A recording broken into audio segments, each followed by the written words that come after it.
Good evening to all. Sir இன்னத்தோட levels எப்படி work ஆச்சுன்னு பார்த்துட்டு நாளைக்கு அப்டேஷன் உங்களுக்கு கொடுக்குறது சார். 26,405 பிரேக் பண்ண அப் சைடுன்னு சொல்லியிருந்தேன். 26,185 பிரேக் பண்ண டவுன் சைடுன்னு சொல்லியிருந்தேன். மார்க்கெட் வந்து 26,333 ஓப்பன் ஆகி 26,373 ஹை போய் 26,210 லோ போயிருக்கு. ரெண்டு சைடு பிரேக் ஆகல சார். இன்னைக்கு ஒரு சைடு வேஸ் மாதிரி தான் சார் ரன் ஆயிருக்கு. நிப்டி பொறுத்தவரை எந்த சைடும் பிரேக் ஆகல. பேங்க் நிப்டி பொறுத்தவரை 60,325 அப் சைடுன்னு சொல்லியிருந்தேன். லோ பார்த்தீங்கன்னா 59,950 லோன்னு சொல்லியிருந்தேன். 60,320 ஓப்பன் ஆயிருக்கு. 60,437 ஹை போயிருக்கு. லோ பார்த்தீங்கன்னா 60,044 சார். இதில் வெறும் மொத்தமாகவே நம்ம சொன்ன லெவல்லேருந்து ஒரு 112 பாயிண்ட் தான் சார் மேலே போயிருக்கு. பட் இது ட்ரேடிங்க்கு யூஸ் பண்ண முடியாது. சென்செக்ஸ் பொறுத்தவரை 80,028 பிரேக் பண்ண அப் சைடுன்னு சொல்லியிருந்தேன். 85,250 பிரேக் பண்ண டவுன் சைடுன்னு சொல்லியிருந்தேன். மார்க்கெட் ஓப்பன் ஆனது பார்த்தீங்கன்னா 85,640 ஹை பார்த்தீங்கன்னா 85,883 லோ பார்த்தீங்கன்னா 85,315. அப்போ எந்த சைடுமே வந்து போகல சார். அப்போ வந்து இன்னைக்கு வந்து மார்க்கெட்டில் நம்ம ட்ரேடிங் பண்ண முடியாது.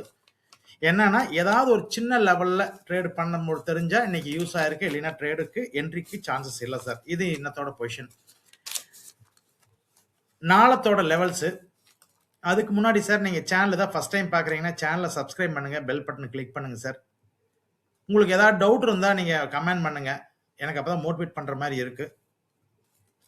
நாளத்தோட லெவல் சார் நிப்டி பொறுத்தவரை 26,348 பிரேக் பண்ண அப் சைடு, 26,202 பிரேக் பண்ண டவுன் சைடு. இதை வந்து நிப்டியோட பொசிஷன் சார். பேங்க் நிப்டி பொறுத்தவரை 60,367 பிரேக் பண்ண அப் சைடு, 59,901 பிரேக் பண்ண டவுன் சைடு.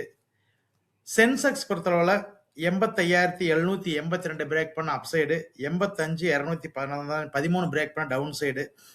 இன்னைக்கு மார்க்கெட் பார்த்தீங்கன்னா சார் ஆக்சுவலாக நிப்டி வந்து க்ளோசிங் 26,250, பேங்க் நிப்டி பொறுத்தளவு 60,044, சென்செக்ஸ் பொறுத்தளவு 85,439. நாளைக்கு ரொம்ப கேர்ஃபுல்லாக ட்ரேட் பண்ணுங்க. என்ன காரணம்? Expiry sir. அதனால வந்து மார்க்கெட்டு எப்படி வேணாலும் போகலாம். ரொம்ப கேர்ஃபுல்லாக ட்ரேட் பண்ணுங்க. முடிஞ்ச அளவுக்கு நாளைக்கு வந்து க்ளோசிங் கான்ட்ராக்டை நீங்கள் வந்து எடுத்துக்க வேண்டாம் சார். க்ளோசிங் கான்ட்ராக்டில் வந்து ப்ரீமியம் வந்து ரெடியூஸ் ஆகும். உங்களுக்கு ஒரு சம் டைம் பீரியட் மேலே போனாலும் ப்ரீமியம் வந்து கரைஞ்சிட்டே இருக்குது. நீங்கள் ட்ரேடிங் ரொம்ப சிரமப்படுவீங்க. நெக்ஸ்ட் வீக் கான்ட்ராக்ட் எடுக்கிறது பெட்ரு. கொஞ்சம் பார்த்து கேர்ஃபுல்லாக ட்ரேட் பண்ணுங்கள். நாளைக்கு வந்து நான் உங்களுக்கு அப்டேஷன் கொடுக்குறேன் சார். அதேமாரி ட்ரேடிங் பற்றி ஃபுல் ஹிஸ்ட்ரி வந்து பார்ட் 1 இந்த வீக்கில் 100% நான் வந்து ரிலீஸ் பண்ணுறேன் சார். பொறுமையாக கேர்ஃபுல்லாக ட்ரேட் பண்ணுங்கள். ட்ரேடுங்கிறது ரொம்ப ஈஸி தான் சார். பெரிய விஷயமெல்லாம் கிடையாது. அந்த ட்ரிக்கு மட்டும் நீங்கள் கற்றுட்டிங்கன்னா ரொம்ப ரொம்ப சிம்பிளாக தான் சார் இருக்குது. அந்த ட்ரிக்கு தெரியறதா சார் எல்லாருமே ரிஸ்க் எடுக்கிறோம். பட் ஒரு பெரிய விஷயம் இல்லை. எனக்கு கற்றுக்கிட்டதை நான் உங்களுக்கு வந்து கண்டிப்பாக நான் சொல்கிறேன். அதை நீங்கள் பார்த்துட்டீங்கன்னா கண்டிப்பாக இந்த ட்ரிக் எல்லாரும் யூஸ் பண்ணலாம் சார். பெரிய இதுக்குன்னு ஒன்றுமே கிடையாது.